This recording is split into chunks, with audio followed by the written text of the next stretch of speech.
Merhabalar, kanalıma hoş geldiniz sevgili dostlar. Bu videoda sizlerle beraber Afrika menekşesi motifleriyle bir crop hırka öreceğiz.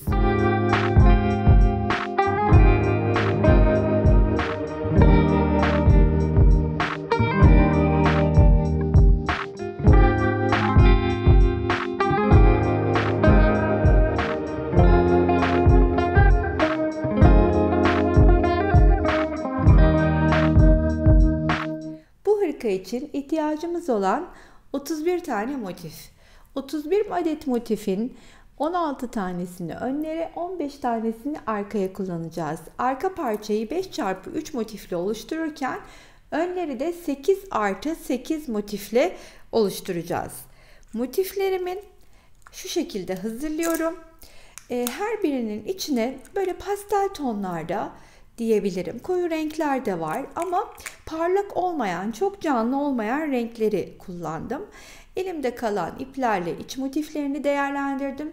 Kaç adet renk kullandım inanın arada bilmiyorum. Birbirine yakıştırdım. Yakın olan renkleri ya da tam tersi kontrast olan renkleri kullandım.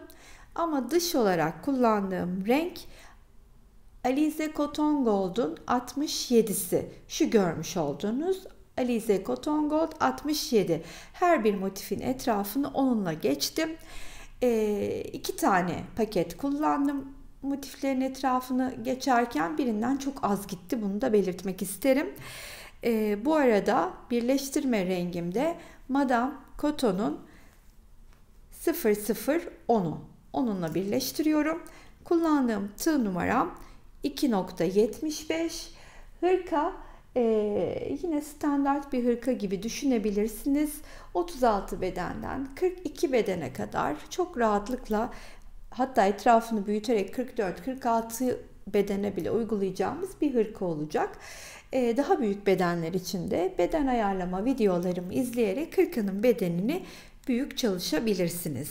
Her bir motifim benim 12 santim. Bunu söylemek isterim. Motiflerin birleştirme kenar olmaksızın 12 santim. Sizler dilerseniz bu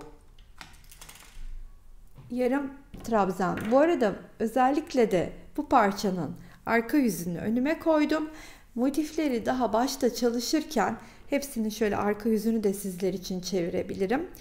Ne kadar temiz çalıştığımı, sonradan hiçbir şekilde ip gizleme yapmadığımı belirtmek isterim. Motifleri de örerken gizleyerek çalışıyoruz. Bu çok büyük bir kolaylık oluyor.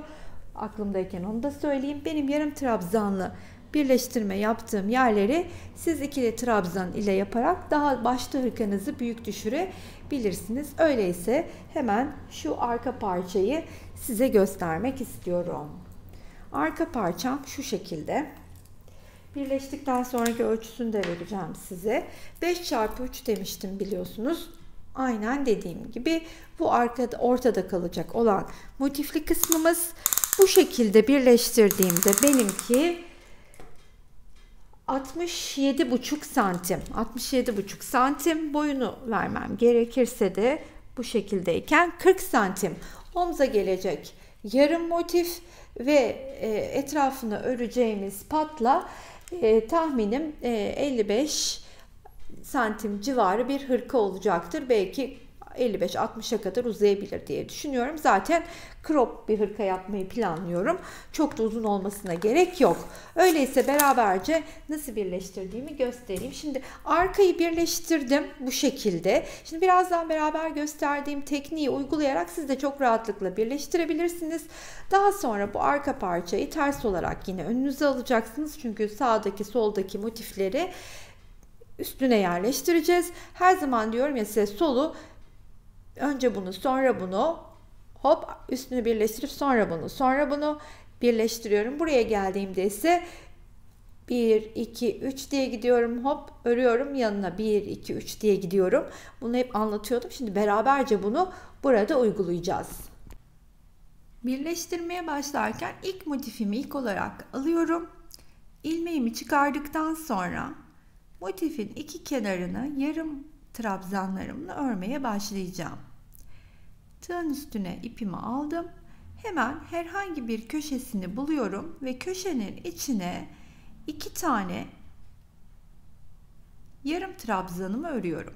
Yarım trabzan nasıldı? Tığın üstüne aldığımız ipi, daha sonra ilmek çıkarttıktan sonra tığda 3 adet olduğunda üçünü bir örüyorum. Tığın üstüne ipimi alıyorum. Trabzanın üstüne battım. İlmeğimi çıkarttım. Üçünü bir ördüm. Buna kimisi yarım trabzan, kimileri de çakma sık iğne diyor.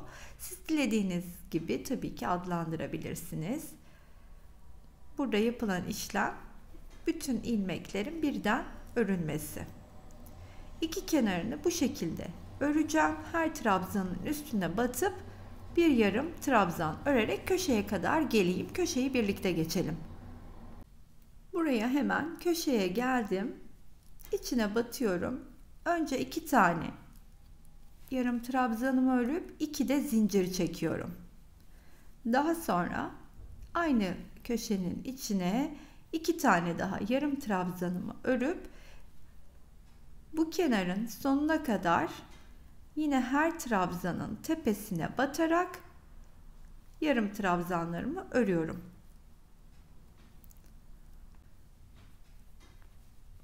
Bu köşenin olduğu yere geldiğimde de 2 tane yarım trabzanımı yapıp 2 de zincirimi çektikten sonra sıradaki trabzanı alıyorum. Motifi alıyorum. Ve hemen o motifin içine, köşeye 2 tane yarım trabzanımı örüyorum. Ön yüzleri, motiflerim bana bakarken. Köşeye 2 tane ördükten sonra buradaki ikili trabzanın tepesine de bir tane yarım trabzanımı örüyorum. Ve tığdan çıkıp motifleri sırt sırta verdiriyorum. Orada 3 tane yarım trabzan örmüştüm. Burada sayıyorum. 1, 2, 3. Üçüncüyü bulup tığımı batırdıktan sonra ilmeğimi içinden geçiriyorum. Daha sonra tığın üstüne ipimi aldım. Yine burada 3 tane trabzanın üstüne 3 tane yarım trabzanımı sırasıyla örüyorum. Tığdan çıktım. 1, 2, 3 saydım. Hemen ilmeğimi içinden geçirdim. Yeniden tığın üstüne ip aldım. 1, 2, 3. Tığdan çıktım. 1, 2, 3 saydım. 1, 2 ve 3. 1, 2, 3'ü saydım. İçinden geçirdim. 1, 2, 3. Çıktım. 1, 2, 3 saydım. İçinden geçirdim. Şimdi sonuna kadar bu şekilde kenarın sonuna kadar geleyim. Hemen buraya geldiğimde sonuna 2 tane ikili trabzan kalmış oluyor. 2 tane ikili trabzanın tepesine de batıp 2 yarım trabzanımı örüyorum. Tığdan çıkıyorum. 1, 2 batıyorum, arasından geçirdikten sonra yeniden köşenin içindeyim ve 2 tane yarım trabzanımı örüp bir zincir çektim. Tığdan çıktım. Buradaki köşenin içinden batıp arasından geçirdikten sonra bir de zincir çekiyorum ve aynı köşenin içine 2 tane daha yarım trabzanımı örüp kenarın örülmeyen kısımlarını geçeceğim. Aynı size göstermiş olduğum şekilde yarım trabzanları alttaki ikili trabzanların üstüne örüyorum. Nereye kadar öreceğim? Şöyle göstereyim. Şimdi bunu böyle yapıp bunu yanına birleştirdik. Buraya geleceğim.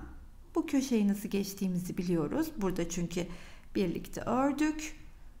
2 yarım trabzan, 2 zincir, 2 yarım trabzan geçeceğim. Böyle de geleceğim. Bu kenarı da buraya da gelip şuradaki geçişi size gösterince bu ikisinin üstünü ördüğümde sıra üstünü öreceğimiz iki motife gelecek. Kenarları buraya kadar ördüm. Şimdi tam olarak bu geçişte nasıl örüyoruz onu göstermek istiyorum. Bu köşenin 2 tane yarım trabzanı zaten örülmüştü. 2 tanesini daha örüyorum. Daha sonra bir zincir çekiyorum ve burada oluşturduğum boşluğun içine batıp ilmeğimi çıkartıp aynı zamanda tığımdaki ilmeğin de içinden geçirdikten sonra bir zincir daha çekiyorum. Tığın üstüne ipimi alıp buradaki boşluğun içine 2 tane daha yarım trabzanımı örüyorum. Daha sonra buradaki trabzanların tepesine yine batarak yarım trabzan örmeye devam ediyorum. Bu kenarın sonuna kadar. Üstüne diğer motifi örerken geleyim. Kenarın sonuna kadar geldiğimde burada köşeye 2 tane yarım trabzanımı örüp yine 2 tane zincirimi çekiyorum. Daha sonra tığın üstüne ipimi alıp sıradaki motifi de buraya ekleyeceğim. Nasıl? Yine iki motifin ön yüzü bana bakarken yeni motifin köşesinin içine 2 tane yarım trabzanımı örüp hemen buradaki ilk trabzanın tepesine de bir tane yarım trabzan örüyorum. Tığdan çıktıktan sonra her iki motifi sırt sırta verdirecek şekilde tutuyorum ve burada 1, 2, 3. boşluğu sayıp bu ilmeği içinden geçiriyorum. Yeniden yeni motifin içine 3 tane ikili trabzanımı örüyorum. Tığdan çıkıp hemen buradan sayıyorum. 1, 2, 3.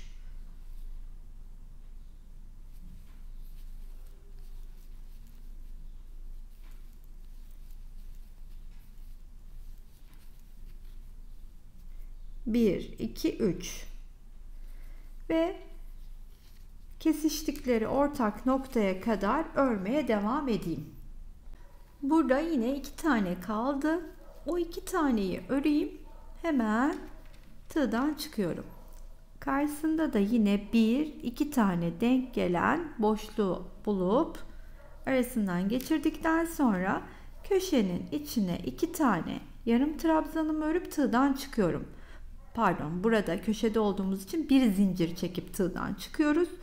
Ve bu iki motifin burada tam olarak kesiştiği noktanın içine batacağım. İkisinin orası da tam olarak şurası oluyor. Bakın battım. Buradaki ilmeği içinden geçiriyorum. Bir zincir çekip hemen köşenin içine gelip yarım trabzanlarımı örmeye başlıyorum. Nereye kadar? Bu sıranın sonuna kadar.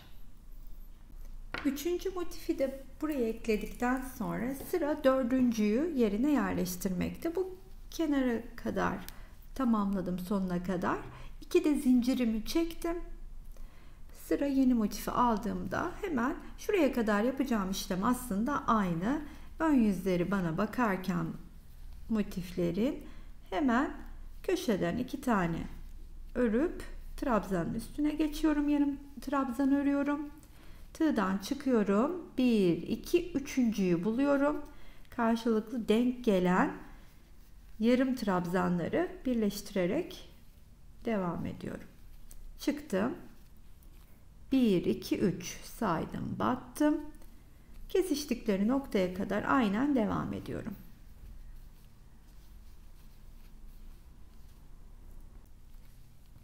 Dördüncü motifinde sonuna kadar buraya geldim. Artık neredeyim? Köşenin içine 2 tane yarım trabzanımı öreceğim. Ve bir zincir çekeceğim. Daha sonra tığdan çıkıp bu defada üçünün kesiştikleri tam olarak orta yere batıyorum. Bakın. Oradan da ilmeğimi geçiriyorum. Bir zincir çekip hemen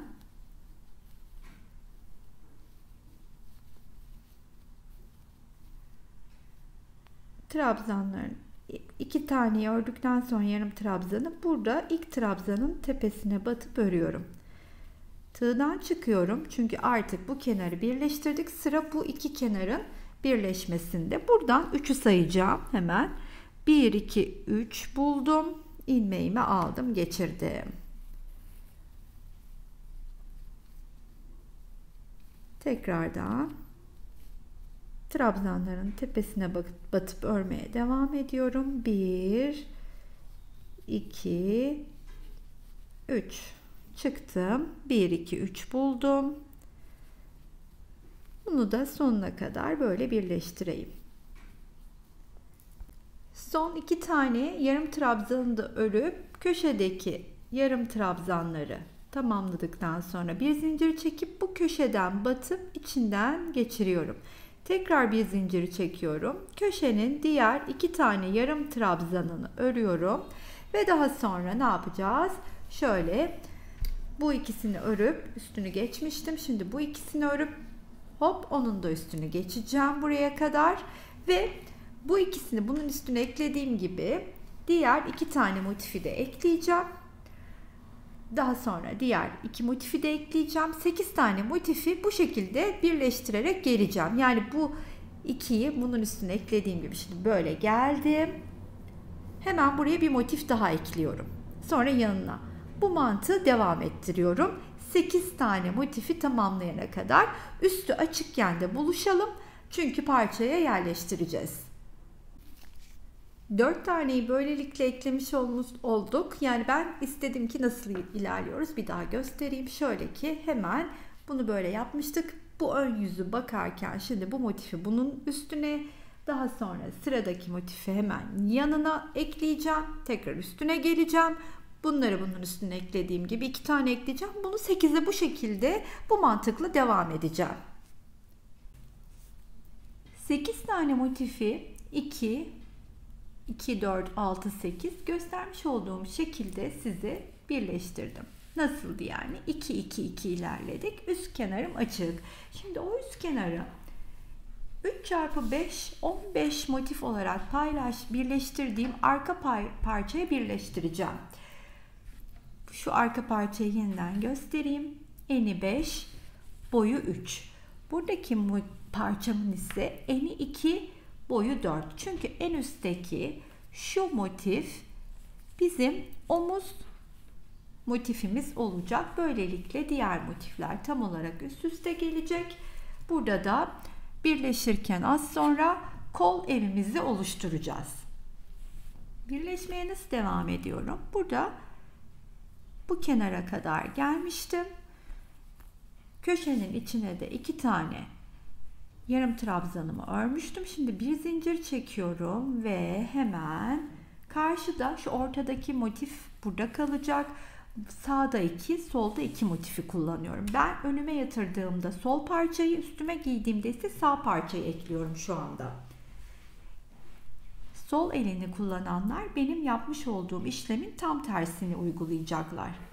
Şimdi buradaki ilmeği şu görmüş olduğunuz soldaki 2 parça motifin şu köşesinden batıyorum ve o ilmeğimi oradan çıkarttım. Bir de zincir çektim. Burada köşeye geliyorum. 2 tane yarım trabzanımı örüyorum. Daha sonra buradaki ilk trabzanın tepesine yine yarım trabzan örüp tığdan çıkıyorum ve arkadan 1 2 3'ü sayıyorum ve göstermiş olduğum teknikle de bu parçayı, büyük parçayı ekleyeceğim. 1 2 ve 3. Tığdan çıktım. 1 2 3 arkadan 3.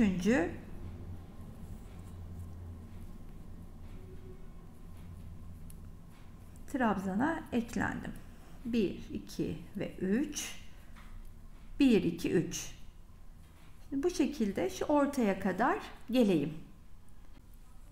Buraya kadar üst kenarı birleştirip geldim. Şimdi bu kesiştikleri noktaya geldiğimde ise buranın diğer 2 tane yarım trabzanını örüyorum. Bir zincir çekiyorum ve hemen bu ortadan batıp ilmeğimi arasından kaydırarak geçiriyorum. Daha sonra tığdan çıkıyorum ve arkada yine iki motifin kesiştiği yerin ortasına batıyorum. Şu birleşmem gereken arkadaki iki motifin ortasına battım. İlmeğimi oradan da geçiriyorum. Daha sonra bir zincir çekip tığın üstüne ip alıp aynı boşluğun içine 2 tane yarım trabzanı örüyorum ve ilk trabzanımın tepesine de yarım trabzan örüp tığdan çıkıyorum. Yine arkadan 3'ü sayacağım. 1, 2, 3 ilmeğimi geçireceğim. Aynı mantıkla karşılıklı iki kenarı birleştirmeye devam ediyorum. Çıktım. 1, 2, 3 aldım. Bu kenarın sonuna kadar da birleşiyorum bu şekilde. Bu kenarın sonuna kadar geldim. Şimdi köşenin içine yine yarım trabzanlarımı örüyorum. Bir zincir çekip buradaki köşenin arkasından batıp ilmeğimi alıyorum. Bir zincir ve köşeye gelip 2 tane yarım trabzan ve her bir trabzanın üstüne yarım trabzan örerek kol evini oluşturacağım kısma kadar devam ediyorum. Şimdi bu omuzda kalacak motif. Şöyle yukarı çekeceğim. Yani bu motifin ve bu motifin kenarını karşıyla birleşmeden örerek geleceğim ve buraya geldiğimde ise artık iki kenarı birbirine birleştireceğim. Göstermiş olduğum iki motifin kenarını, yani bakın şöyle tekrar tığdan çıkayım. Şu ve şu, bunu böyle katlayıp yukarı alıyorum çünkü omuz motifim. Zaten onu katlayıp yukarı aldığımda alttaki 3 motif karşıdaki 3 motifle denk geliyor. Şimdi bunu ve bunu, ya arkadaki 3 motif, öndeki ve omuzdaki motifle 3 motiflik kol evi bırakıyorum. Bunun için de artık bu alttaki 2 motifi karşıyla birleşeceğim. Tam olarak buraya geldiğimde ise hemen şimdi köşedeyim. Bu köşenin diğer ikisini örüyorum. Bir zincir çekiyorum. Aradan kaydırarak geçirip bu ilmeği karşıda şu 2 tane motifin kesiştiği noktanın tam ortasına batıyorum ve ilmeği oradan geçirip artık karşılıklı bu 2 motifi de birleştirmeye başlayacağım aşağıya kadar, şuraya kadar. Bir zincir çektim. 1 2 ve 3. Hemen karşıyla 1 2 3 1 2 3'ü buldum. Arasından geçirdim. Buraya kadar göstermiş olduğum teknikle birleşeyim.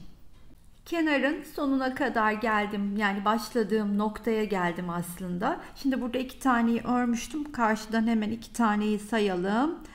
1 2'ye batalım.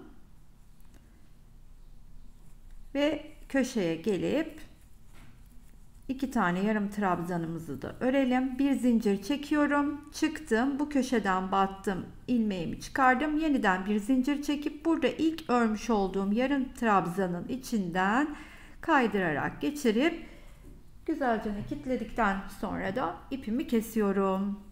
Ve şöyle hemen göstermek isterim ki size bir tarafı nasıl ekledik. Evet. Kol evimiz şu şekilde burada oluştu. 2 motifi yandan birleştirdik.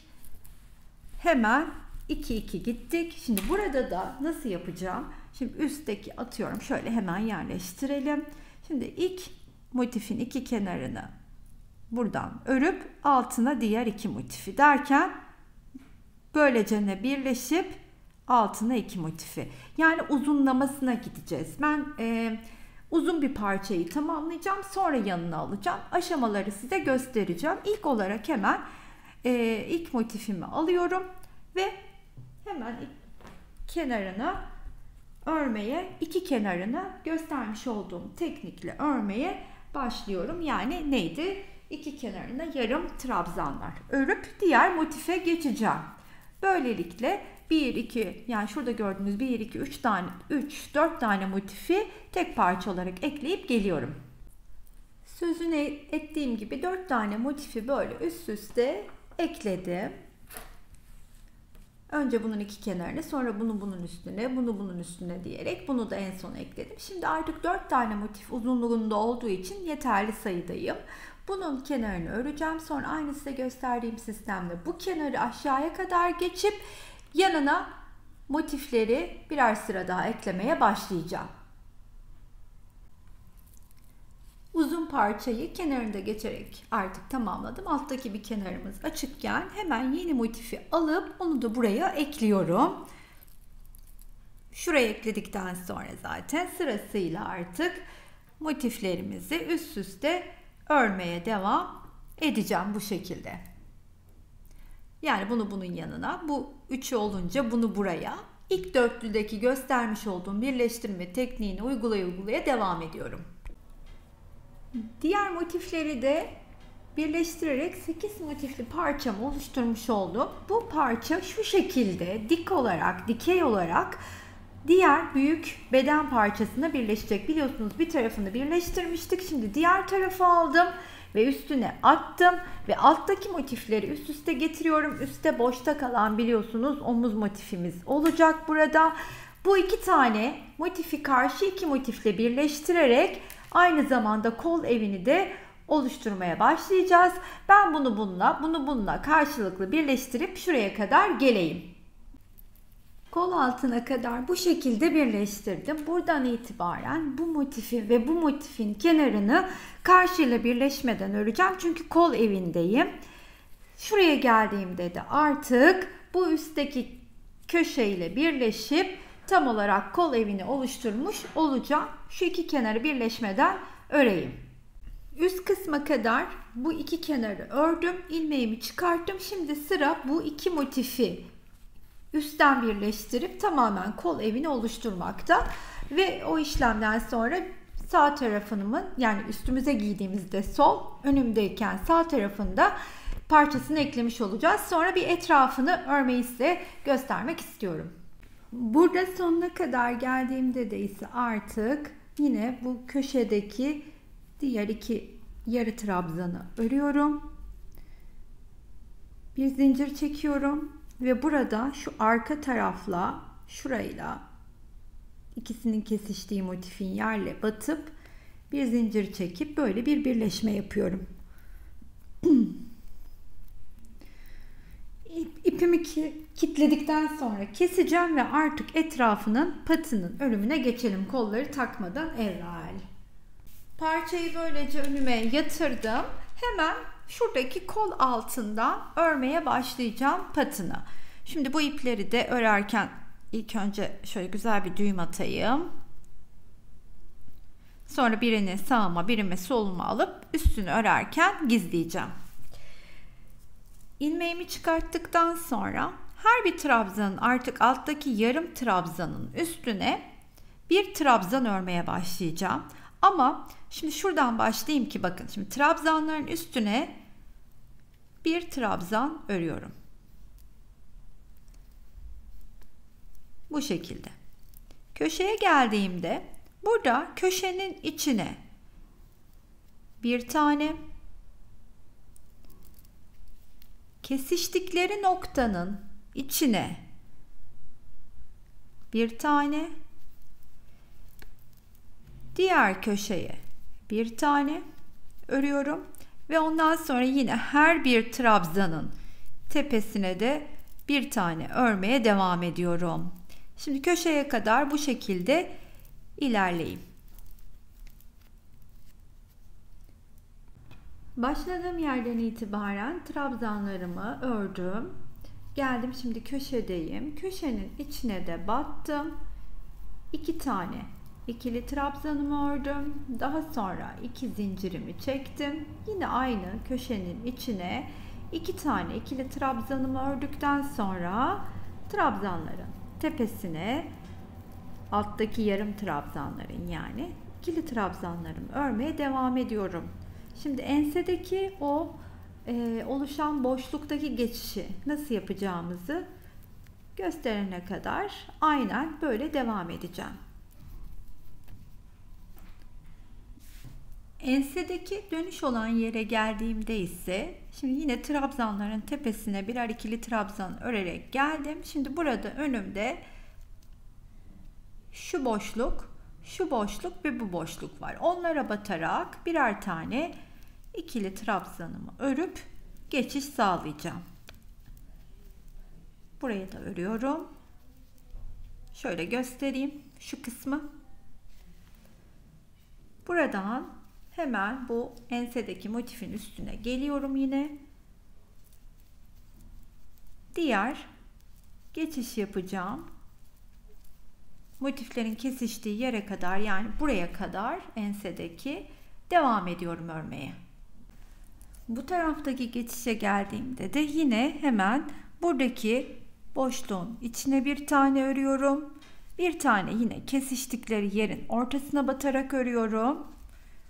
Sonra buradaki köşeye de dönüşte örüp yine 3 tane trabzanla buradaki geçişi de yapıyorum ve trabzanların üstüne örmeye devam ediyorum. Yarım trabzanların üstüne ikili trabzanlar, başladığım noktaya kadar bu ikili trabzanları geçeceğim. Daha sonra bir sıraya geçip yine aynı şekilde her bir trabzanın üstüne artık ikinci sırada bir trabzan öreceğim. Buraya geldiğimde de gördüğünüz her trabzanın üstüne bir trabzan örerek devam edeceğim. Bunu 3 sırada ya da 4 sırada tamamlamayı düşünüyorum, etrafını örmeyi.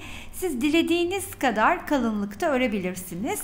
Bu arada motiflerin yapımı benim YouTube kanalımda var. 2 kere anlattım Afrika menekşesi motifini. Bu motifin yapımını merak edenlere açıklama kısmına link olarak bırakacağım. Hırkanın etrafını 3 sıra trabzan geçerek tamamladım. Dilerseniz üstüne bir sıra ters sık iğne ya da sık iğne geçerek de örebilirsiniz. Benim biraz yoğunluktan dolayı bir an evvel bitirmem gerekiyor videoyu. Uzatmak istemedim, geçmedim ama siz hani dilerseniz o şekilde de tamamlayabilirsiniz. 3 sıra ördüm dediğim gibi. Bayağı da büyük oldu katlandığında şu anda. Hemen size bir ölçü vermem gerekirse 65 130 yani 122 santime kadar basen çevresi olana bu haliyle çok rahat uygun olur. 2-3 sıra daha örüp böylelikle 5-6 santim daha uzatmamız aslında mümkün. Enini genişletmemiz, boyunu uzatmamız. Bunu da belirtmek isterim. Yani 130 santime kadar bu hırkayı genişletebiliriz etrafını büyütmeden. Tabii ki dediğim gibi beden büyütme tekniklerini izlemekte fayda var. YouTube'da o videolarımı da bulabilirsiniz. Şimdi kol evini önümüze alıp kolu nasıl çalışacağımızı göstermek istiyorum. Kol evi önümde şu anda. İlk olarak kol altından çalışmaya başlıyorum. Çok dar bir kol istemediğim için üçlü gruplarımı biraz daha sık öreceğim. Yani eğer dar bir kol isteseydim mesela şurada üçlü grubu 1, 2, 3 trabzanla oluştururdum hemen. Ama şimdi 3 tane buraya 3 tane buraya olmak üzere ayrı ayrı yapacağım. Nasıl yapıyoruz? İlmeğimi çıkarttım, tığımın üstüne ipimi aldım. Buradaki köşeye batıyorum ve ilk trabzanımı bu şekilde örüyorum. Daha sonra hemen aynı boşluğun içine yanına 2 tane daha ikili trabzan öreceğim. Arada zincir çekmiyorum. Hemen burada 2 tane yarım trabzanımı atlıyorum ve üçüncünün tepesine gelip aynı boşluğa batarak 3 tane ikili trabzan örüyorum. Şöyle göstereyim. Şu beyazın üstünde hatta daha net belli olur. Şimdi gene burada 1, 2 saydım. 3'e geleceğim. Zincir yok dediğim gibi arada 1, 2, 3. 3'ün içine 3 tane ikili trabzan. 1 2 atlıyorum, 3'e geldim.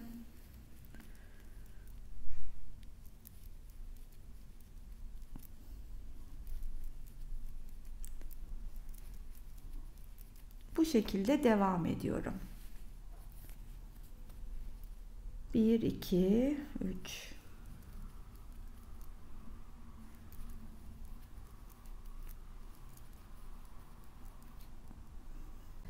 Şuradaki geçişleri de nasıl yaptığımı göstereyim. Gelişe göre yine 2 tane atlayıp üçüncüye geliyorum. 3 tane ikili trabzanımı aynı boşluğa örüyorum. Bu defa buradaki boşluğu atlayıp buradaki boşluğa geliyorum. 3 tane de buraya örüyorum.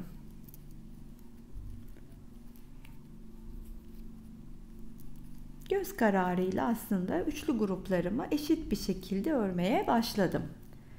1 buraya da geldim. 1 2'yi atlıyorum. Üçüncüye hemen bu mantıkla bu sırayı tamamlayacağım. Bir üste de beraberce çıkalım.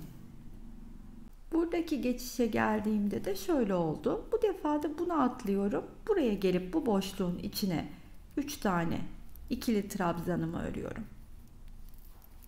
Sonra tekrar sayıyorum. 1, 2 ve 3.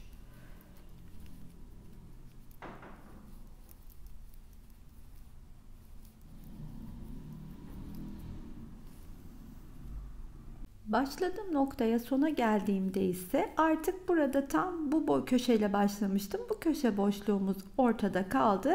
Gayet uygun bitti. Şimdi tığın üstüne ipimi alıyorum. Hemen bunun içine batıp şöylecene bir örüyorum çıkarak. Ve ortada kalmış oldum böylelikle. Hemen bir zincir çekip yükseliyorum. Etrafında döndürüp ipi arkasından alıyorum.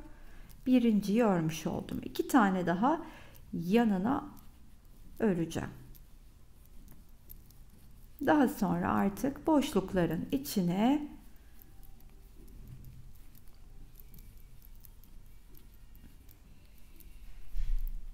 üçlü gruplarımı örmeye devam ediyorum bu şekilde. Bunun tahminim 30 sıra civarında örünce istediğim uzunluğa gelmiş olacak. Çünkü bileğe bir miktar lastik de örmek istiyorum. Onun için tamamladığımda size kaç sıra ördüğümü söyleyeceğim. Aynı bu şekilde boşlukların içine öre öre her sırayı tamamlayacağım. Biraz evvel nasıl bir üst sıraya çıktımsa dönüşlerde üste çıkışı da aynı burada yaptığım gibi yapacağım. Buraya geldiğimde yine aynı şekilde yukarı çıkacağım. Evet sevgili dostlar, ben kolun birini bitirdim.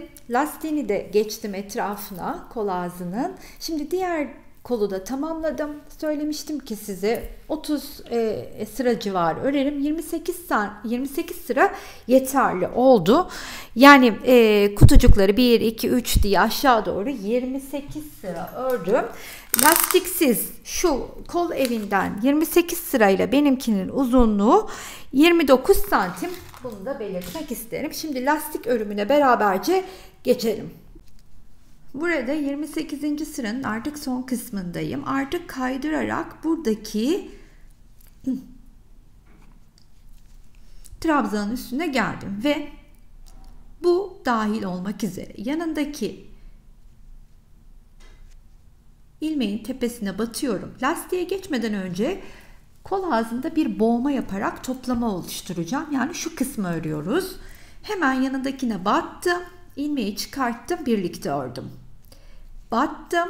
İlmeği çıkarttım. Yanındaki boşluğa battım. İlmeği çıkarttım. Birlikte ördüm. Sık iğnelerle toplama yapıyoruz. Yani bir nevi kesme de diyebiliriz aslında. Her iki ilmeği tek ilmeğe düşürüyoruz. Battım, ilmeği çıkardım, bir daha battım, ilmeği çıkarttım, hepsini topladım. Sırasıyla bütün ilmekleri aynı işlemi yapacağım. Başladığım noktaya kadar bir daha çıktım, üçünü bir ördüm. Battım, çıkarttım, bir daha battım, çıkarttım, hepsini bir ördüm. 1, 2, hepsi bir. 1, 2, hepsini bir ördüm. Sonuna kadar bu şekilde örüyorum.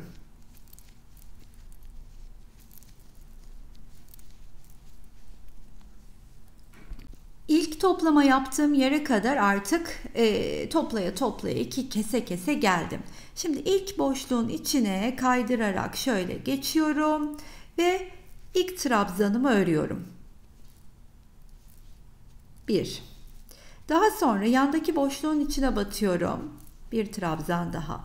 Her kestiğim 2 ilmek ile oluşan boşlukların içine bir tane ikili trabzan örüyorum. Bakın o bize kendini çok net gösteriyor zaten. Şöyle tuttuğumuzda nereye batmamız gerektiğini görüyoruz. 8 sıra lastik demiştim. İlk sıra trabzanla başlıyor. Üstüne 7 sıra daha örerek kol ağzını tamamlamış olacağım. Şöyle gösteriyorum.